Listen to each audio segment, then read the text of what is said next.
Welcome to the Plume and Page. Today's story is Around the World in 80 Days by Jules Verne. Chapter 21, in which the master of the Tankadere runs great risk of losing a reward of £200. This voyage of 800 miles was a perilous venture on a craft of 20 tons, and at that season of the year. The Chinese seas are usually boisterous, subject to terrible gales of wind, especially during the equinoxes, and it was now early November. It would clearly have been to the master's advantage to carry his passengers to Yokohama, since he was paid a certain sum per day, but he would have been rash to attempt such a voyage, and it was imprudent even to attempt to reach Shanghai. But John Bunsey believed in the Tankadere, which rode on the waves like a seagull. And perhaps he was not wrong. Late in the day, they passed through the capricious channels of Hong Kong, and the Tankadere, impelled by favorable winds, conducted herself admirably. "I do not need, pilot," said Phileas Fogg when they got into the open sea, "to advise you to use all possible speed. Trust me, your honor, we are carrying all the sail the wind will let us. The poles would add nothing, and are only used when we are going into port. It's your trade, not mine, pilot, and I confide in you." Phileas Fogg, with body erect and legs wide apart, standing like a sailor, gazed without staggering at the swelling waters. The young woman, who was seated aft, was profoundly affected as she looked out upon the ocean, darkening now with the twilight, on which she had ventured in so frail a vessel. Above her head rustled the white sails, which seemed like great white wings. The boat, carried forward by the wind, seemed to be flying in the air. Night came. The moon was entering her first quarter, and her insufficient light would soon die out in the mist of the horizon. Clouds were rising from the east and already overcast a part of the heavens. The pilot had hung out his lights, which was very necessary in these seas crowded with vessels bound landward. Collisions are not uncommon occurrences, and, at the speed she was going, the least shock would shatter the gallant little craft. Fix, seated in the bow, gave himself up to meditation. He kept apart from his fellow travelers, knowing Mr. Fogg's taciturn tastes. Besides, he did not quite like to talk to the man whose favors he had accepted. He was thinking, too, of the future. It seemed certain that Fogg would not stop at Yokohama, but would at once take the boat for San Francisco, and the vast extent of America would ensure him impunity and safety. Fogg's plan appeared to him the simplest in the world. Instead of sailing directly from England to the United States, like a common villain, he had traveled 3/4 of the globe so as to gain the American continent more surely. There, after throwing the police off his track, he would quietly enjoy himself with the fortune stolen from the bank. But once in the United States, what should he, Fix, do? Should he abandon this man? No, 100 times no. Until he had secured his extradition, he would not lose sight of him for an hour. It was his duty, and he would fulfill it to the end. At all events, there was one thing to be thankful for. Passepartout was not with his master, and it was above all important, after the confidences Fix had imparted to him, that the servant should never have speech with his master. Phileas Fogg was also thinking of Passepartout, who had so strangely disappeared. Looking at the matter from every point of view, it did not seem to him impossible that, by some mistake, the man might have embarked on the Carnatic at the last moment. This was also Auda's opinion, who regretted very much the loss of the worthy fellow to whom she owed so much. They might then find him at Yokohama, for, if the Carnatic was carrying him thither, it would be easy to ascertain if he had been on board. A brisk breeze arose about 10 o'clock, but, though it might have been prudent to take in a reef, the pilot, after carefully examining the heavens, let the craft remain rigged as before. The Tankadere bore sail admirably, as she drew a great deal of water, and everything was prepared for high speed in case of a gale. Mr. Fogg and Auda descended into the cabin at midnight, having been already preceded by Fix, who had lain down on one of the cots. The pilot and crew remained on deck all night. At sunrise the next day, which was 8th November, the boat had made more than 100 miles. The log indicated a mean speed of between 8 and 9 miles. The Tonkadeer still carried all sail and was accomplishing her greatest capacity of speed. If the wind held as it was, the chances would be in her favor. During the day she kept along the coast, where the currents were favorable.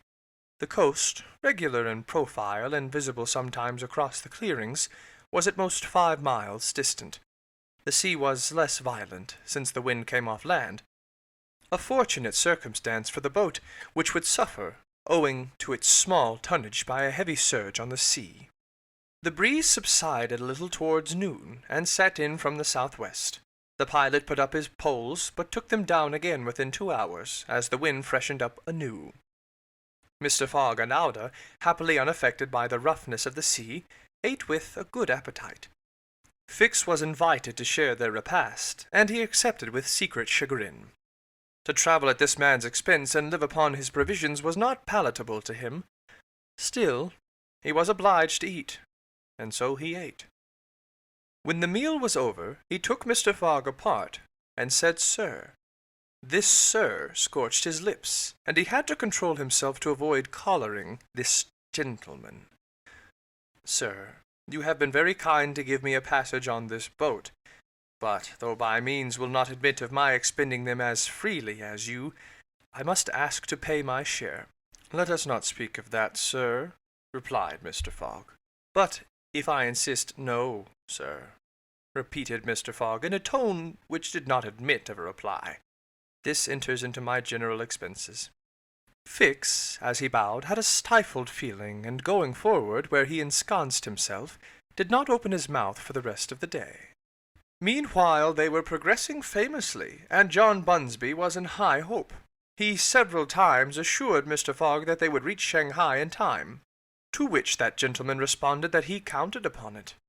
The crew set to work in good earnest, inspired by the reward to be gained.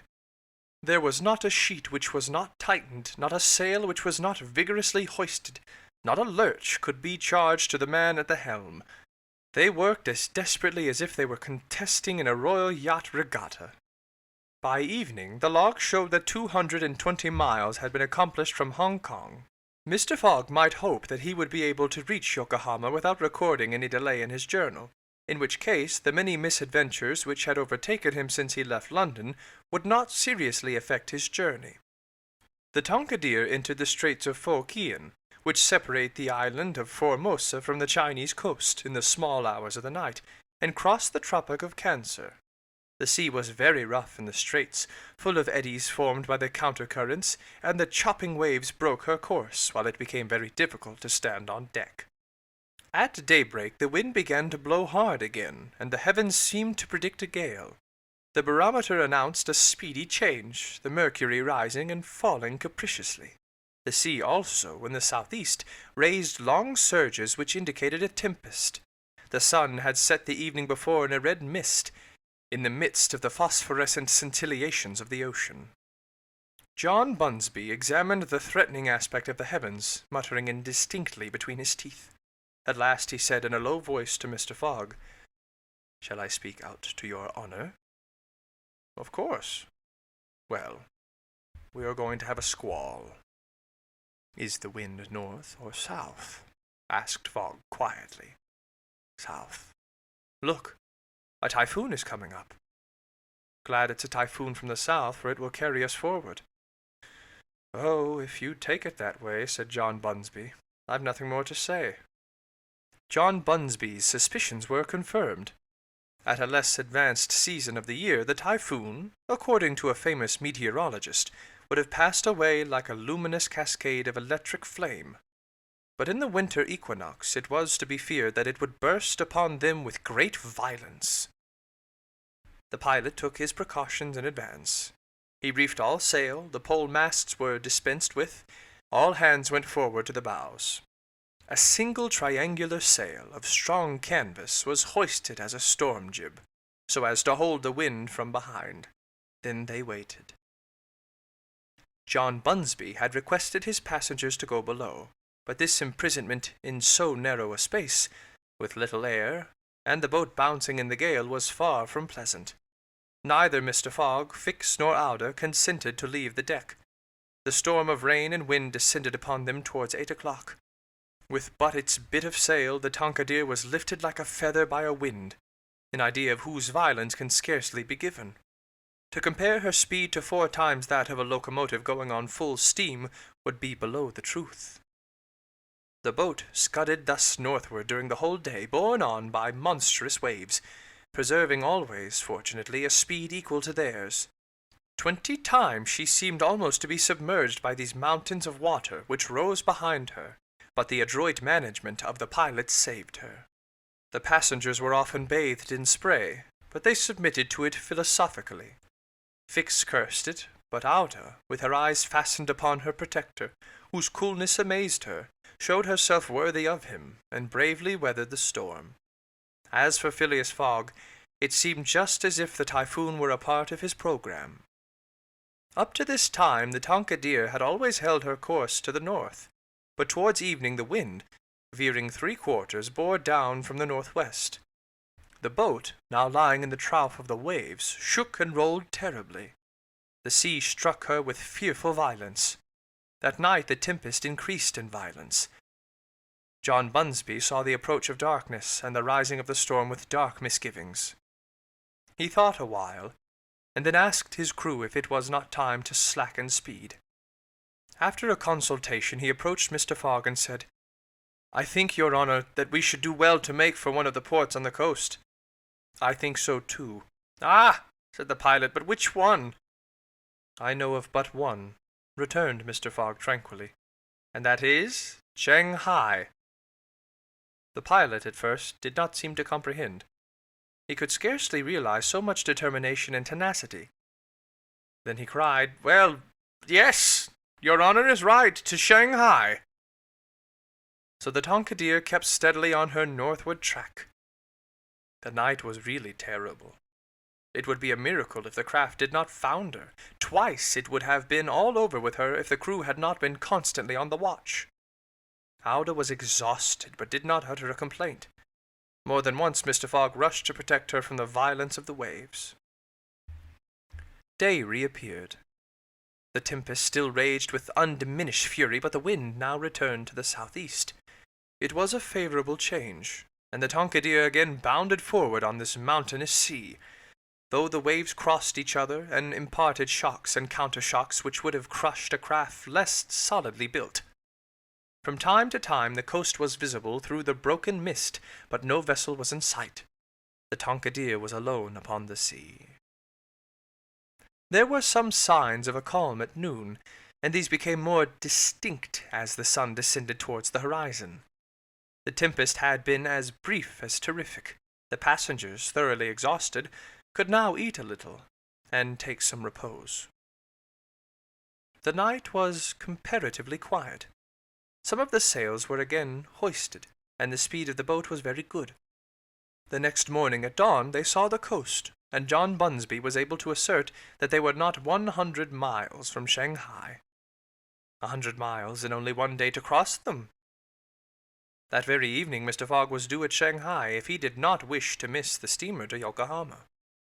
Had there been no storm, during which several hours were lost, they would be at this moment within 30 miles of their destination.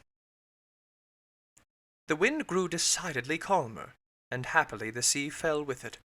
All sails were now hoisted, and at noon the Tonquedere was within 45 miles of Shanghai. There remained yet 6 hours in which to accomplish that distance. All on board feared that it could not be done, and everyone, Phileas Fogg no doubt excepted, felt his heart beat with impatience. The boat must keep up an average of 9 miles an hour, and the wind was becoming calmer every moment.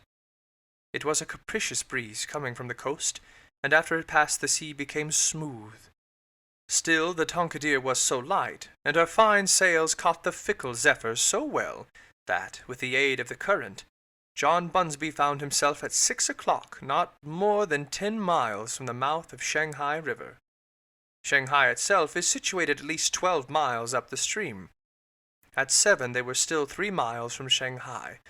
The pilot swore an angry oath. The reward of £200 was evidently on the point of escaping him. He looked at Mr. Fogg. Mr. Fogg was perfectly tranquil, yet his whole fortune was at this moment at stake. At this moment, also, a long black funnel, crowned with wreaths of smoke, appeared on the edge of the waters. It was the American steamer leaving for Yokohama at the appointed time. "Confound her!" cried John Bunsby, pushing back the rudder with a desperate jerk. "Signal her," said Phileas Fogg quietly. A small brass cannon stood on the forward deck of the Tonkadeer for making signals in the fogs. It was loaded to the muzzle, but just as the pilot was about to apply a red-hot coal to the touch-hole, Mr. Fogg said, "Hoist your flag." The flag was run up at half-mast, and, this being the signal of distress, it was hoped that the American steamer, perceiving it, would change her course a little so as to help the pilot boat. "Fine," said Mr. Fogg, and the booming of the little cannon resounded in the air.